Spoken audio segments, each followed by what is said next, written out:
দরজার ভিতরে থাকা ঠান্ডা বাতাস এসে তাদের গায়ে লাগছিল।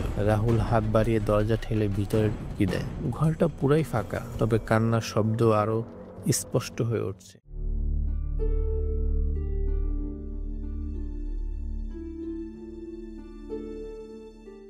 গ্রামের শেষ প্রান্তে ধানক্ষেতের পাশে দাঁড়িয়ে আছে পুরনো চন্দ্রবাড়ি। ভাঙাচোরা এই বাড়ি নিয়ে নানা গুজব প্রচলিত রয়েছে। কেউ বলে বাড়িটি অভিশপ্ত, কেউ বলে এখানে রাতে নারীর কান্নার আওয়াজ শোনা যায়।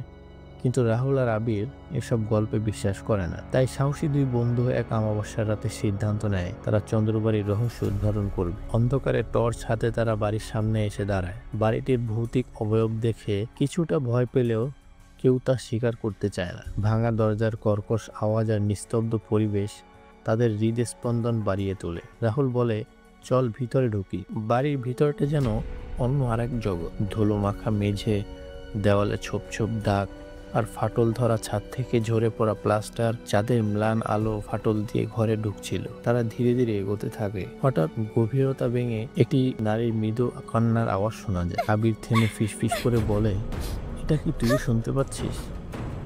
রাহুল ঘাড় নেড়ে সম্মতি জানায়। আওয়াজ অনুসরণ করে তারা একটি আধা খোলা দরজার সামনে এসে পৌঁছায়। দরজার ভিতরে থাকা ঠান্ডা বাতাস এসে তাদের গায়ে লাগছিল। রাহুল হাত বাড়িয়ে দরজা ঠেলে ভিতরে ঢুকিয়ে দেয়। ঘরটা পুরাই ফাঁকা, তবে কান্নার শব্দ আরো স্পষ্ট হয়ে উঠছে। হঠাৎ ভাঙা কাচের শব্দ শোনা যায়। শীতল বাতাস যেন আরো ভারী হয়ে ওঠে। আতঙ্কে দুই বন্ধু আর সেখানে দাঁড়াতে পারে না। তারা চিৎকার করতে করতে বাড়ি থেকে বেরিয়ে আসে। বাইরে এসে তারা হাঁপাতে হাঁপাতে বাড়ির দিকে তাকায়। ছাদের দিকে তাকাতেই তারা দেখতে পায় একটি ছায়ামূর্তি তাদের দিকে তাকিয়ে আছে। সেই ঠান্ডা দৃষ্টি তাদের বুকের রক্ত জমিয়ে দেয়। পরদিন সকালে তারা গ্রামের এক প্রবীণ দাদুর কাছে গত রাতের ঘটনাটি খুলে বলে। দাদু তাদের চন্দ্রবাড়ির গল্প শোনান। তিনি বলেন, বাড়ির মালিকের মেয়ে মীরা বিয়ের প্রতারণার শিকার হয়ে এই বাড়িতে আত্মহত্যা করেছিল। সেই থেকে ওর আত্মা এখানে বন্দী। তবে একটা জিনিস এখানে রহস্য রয়ে গেছে।